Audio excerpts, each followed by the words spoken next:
कितना विचित्र दृश्य है। ये शिला इस प्रकार अधर में कैसे लटकी हुई है? तो ये किसकी पूंछ थी जिसने इतनी बड़ी शिला को इतनी दूर जाकर स्थित कर दिया? समस्त संसार में ऐसे बल और सामर्थ्य के स्वामी तो एक ही हैं, प्रभु महादेव के अवतार बाल रूप में केसरी नंदन महाबली हनुमान। वो बाल हनुमान जो भविष्य में श्री हरि नारायण के राम अवतार के सहायक बन रावण की पराजय में उनकी सहायता करेंगे।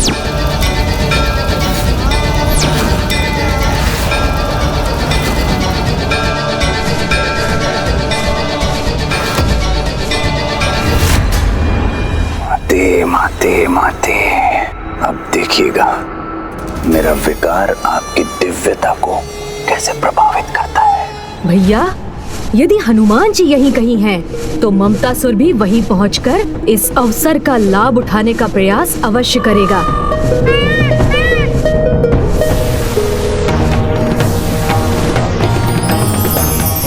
इसीलिए हनुमान जी की पूंछ हमें ममतासुर तक भी पहुंचाएगी। मूषक जी,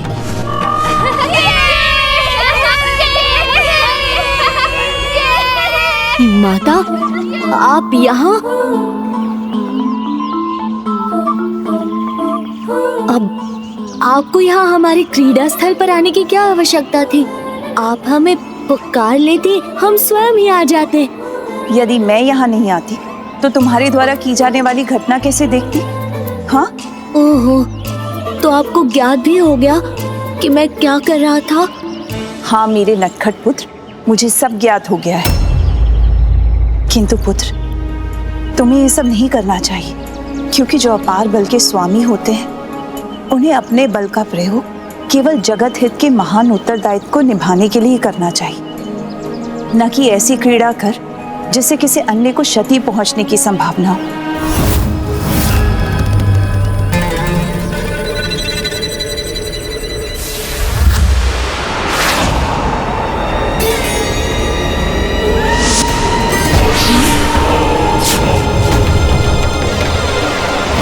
किंतु माता, मैं तो ये क्रीड़ा और मनोरंजन के लिए कर रहा था।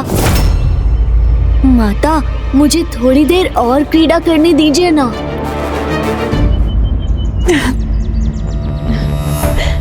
करो पुत्र, तुम्हें जो भी क्रीड़ा करनी है।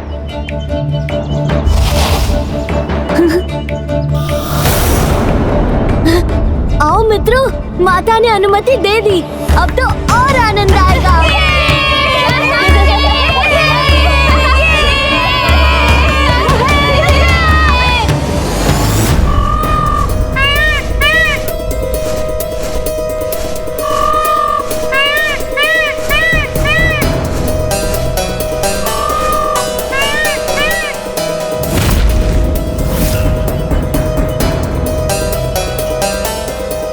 गणेश, यहाँ तो कोई भी नहीं है। किंतु भैया, वो शिला तो इसी स्थान से आई थी।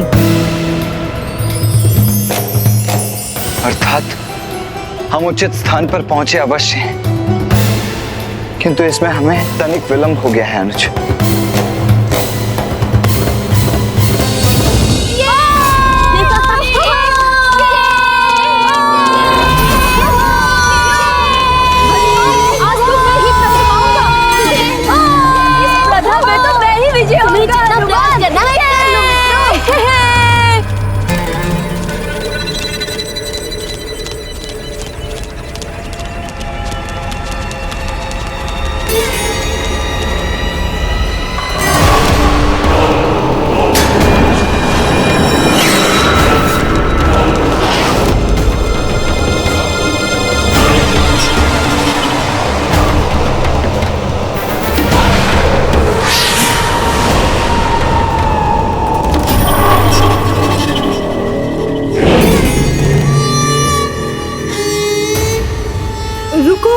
रुको हनुमान।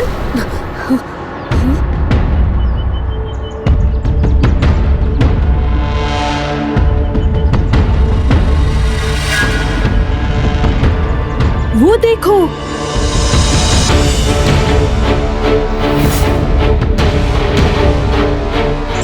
देखो वहाँ पर कोई ऋषि तपस्या कर रहा है।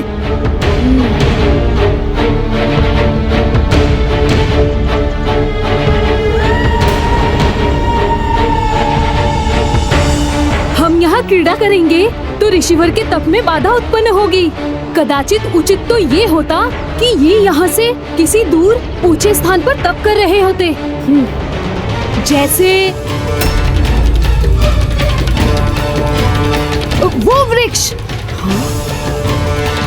मेरे अनुसार हमारे कारण ऋषिवर के तप में कोई विघ्न उत्पन्न नहीं होगा। वैसे भी यदि वो यही अपने तप में लीन रहेंगे तो कोई भी पशु उनके तप में बाधा बन उन्हें क्षति भी पहुंचा सकता है। इन्हें तो किसी ऊंचे स्थान पर ही स्थित होकर तप करना चाहिए।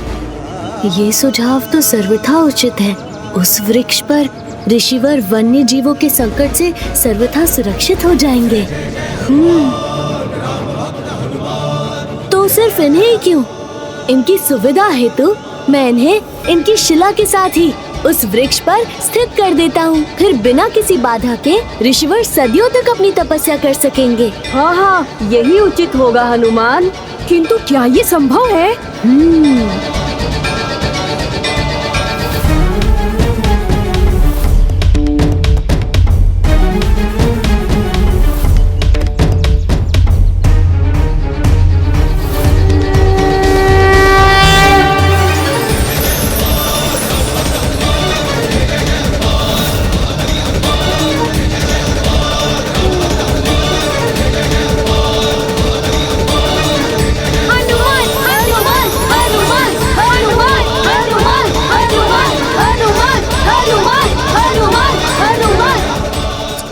संभव है।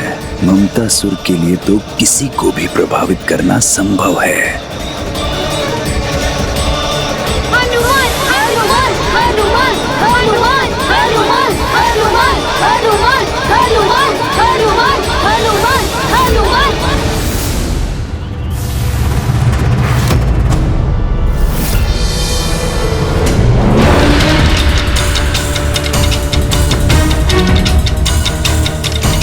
ममतासुर अपने प्रभाव से बाल हनुमान जी को कोई भूल करने के लिए प्रेरित कर सके, उसके पूर्व ही हमें ज्ञात करना होगा कि वो कहाँ है। हनुमान, हनुमान, हनुमान, हनुमान, हनुमान, हनुमान, हनुमान, हनुमान, हनुमान, हनुमान, हनुमान। अनुज गणेश, तुम बालकों का ये स्वर सुन रहे हो? हाँ भैया, हमें उसी दिशा में जाना चाहिए।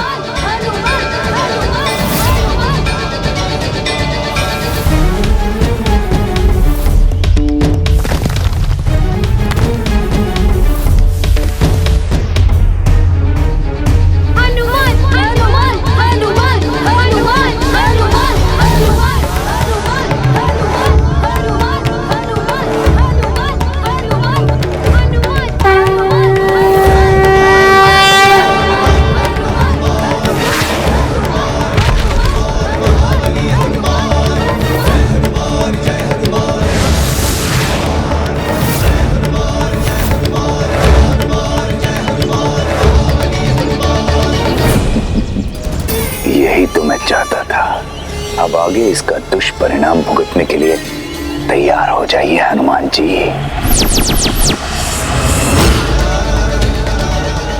हनुमान, हनुमान, हनुमान, हनुमान, हनुमान, हनुमान।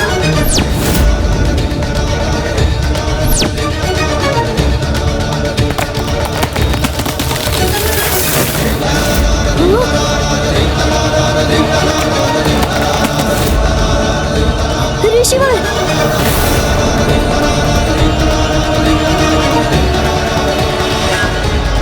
ये कैसे संभव है? मुझे इस वृक्ष पर स्थित कर मेरा तप भंग करने का दुस्साहस किसने किया?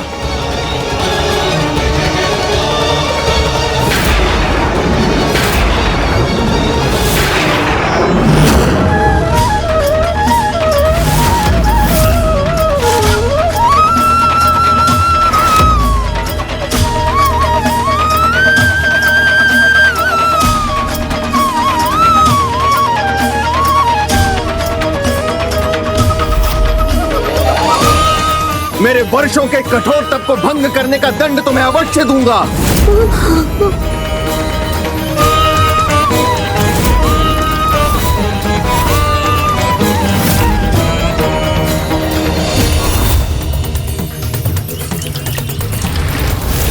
ये तो आरंभ मात्र है मेरे विकार के प्रभाव का।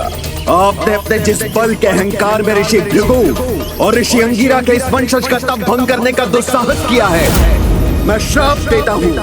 आप अपने उसी बल को एक दीर्घ अवधि के लिए पूर्ण रूप से भूल जाएंगे। आप अपने उसी बल को एक दीर्घ अवधि के लिए पूर्ण रूप से भूल जाएंगे।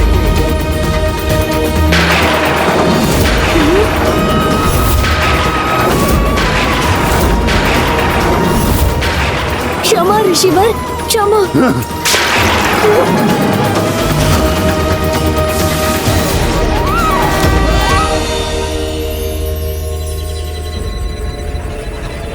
मुझे क्षमा कर दीजिए ऋषिवर। वहां मैंने रावण को उत्तेजित किया और यहाँ हनुमान के बल को क्षीण करने में सफल रहा, तो अब समस्त संसार में मेरे ममता मोह के विस्तार को कोई नहीं रोक सकता, जिसके दुष्परिणाम के साक्षी तो आप भी होंगे गणेश जी। हनुमान जी का जन्म तो प्रभु श्री राम के कार्य सिद्ध करने के लिए हुआ है। यदि वो अपना सामर्थ्य ही भूल जाएंगे तो प्रभु के सहायक बन राम काज करने में कैसे सफल होंगे? मैं इस ममतासुर को इसके कुटिल प्रयोजन में कदापि सफल नहीं होने दूंगा।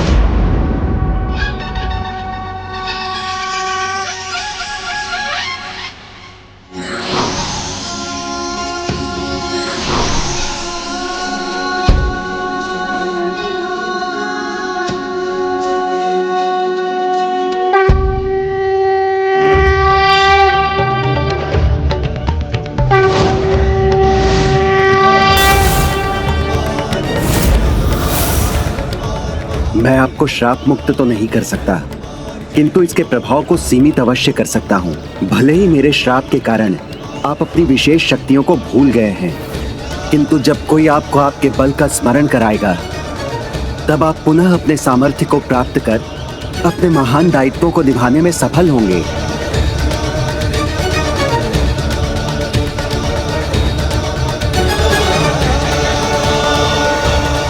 मुझे क्षमा करने के लिए आपका कोटि कोटि धन्यवाद ऋषिवर।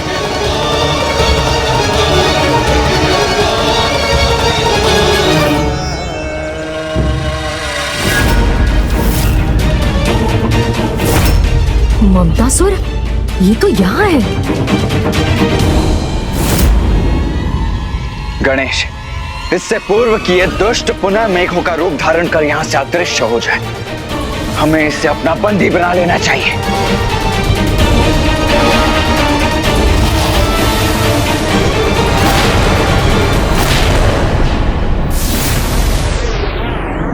आइए भैया, मैं अभी इसका भी उपाय प्रस्तुत करता हूँ। उचित है।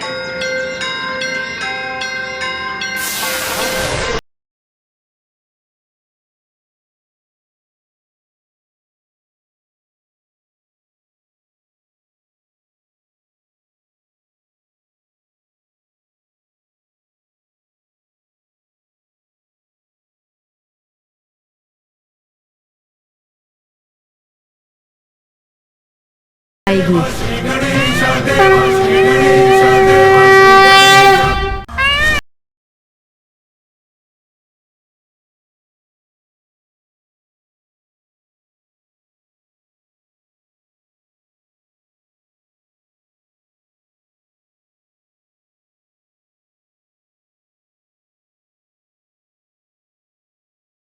ये क्या हो रहा है? मैं यहाँ स्थिर क्यों नहीं हो पा रहा हूँ? इन मेघों से स्वयं को विलग करने में असमर्थ क्यों हो रहा हूँ मैं?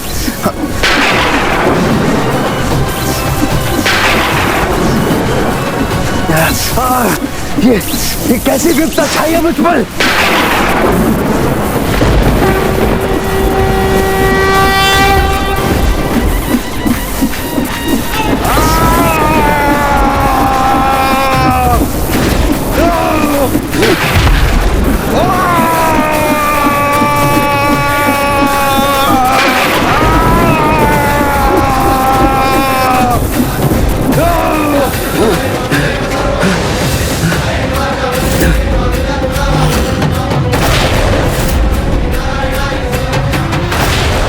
दोनों शिवपुत्र यहाँ, मुझे पुनः इनकी दृष्टि से ओझल होने का कोई उपाय करना चाहिए।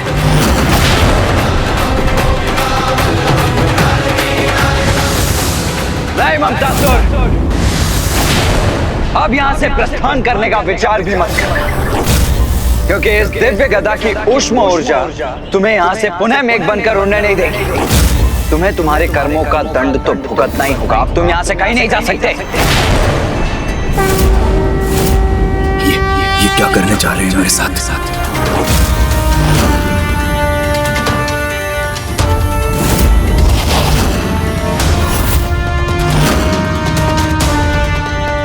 अब इनसे अपनी रक्षा कैसे करूं मैं?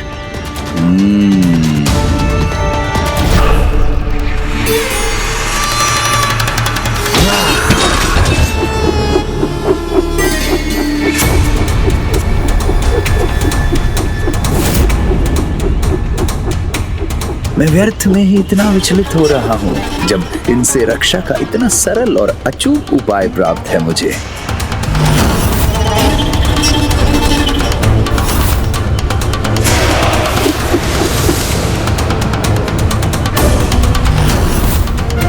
अब ये दुष्ट ममतासुर कैसा कपट करने जा रहा है?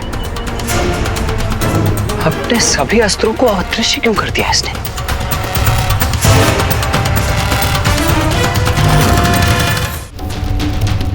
जब संसार का सर्वाधिक शक्तिशाली कवच प्राप्त है मुझे, तो मुझे इन अस्त्रों की कोई आवश्यकता नहीं, क्योंकि इस ममतासुर की रक्षा स्वयं माता की ममता करेगी।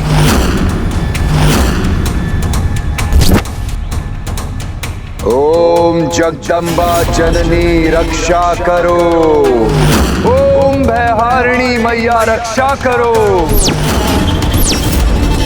ओम जगदम्बा जननी रक्षा करो, जननी रक्षा करो, भयहारिणी मैया रक्षा करणी मैया रक्षा करो, ओम चंद्रघंटा चंडी रक्षा करो, रक्षा करो। ये कौन है जो मुझसे अपनी रक्षा की गुहार लगा रहा है?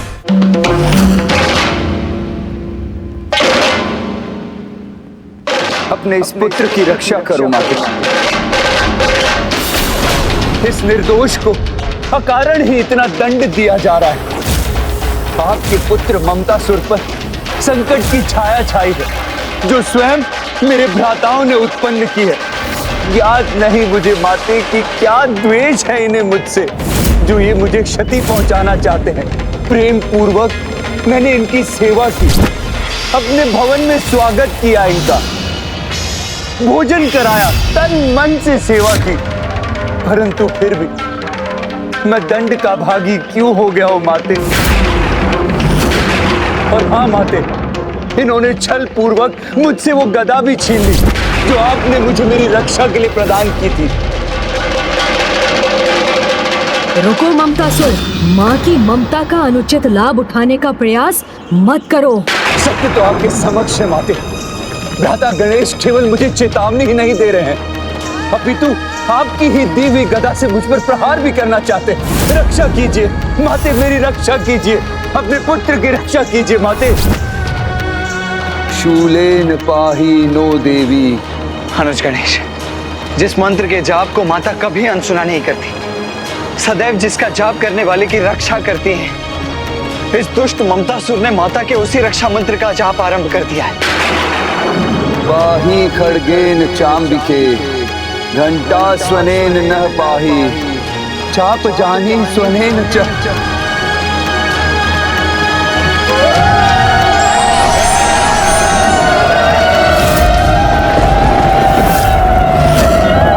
योगिनी माता है यहाँ?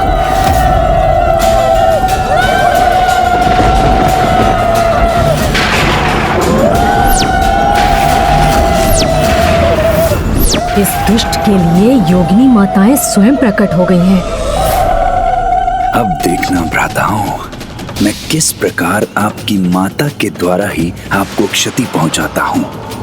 पहले आपके पिताश्री ने आपकी गर्दन काटी थी, आज स्वयं आपकी माता ही आपकी शत्रु हो जाएंगी।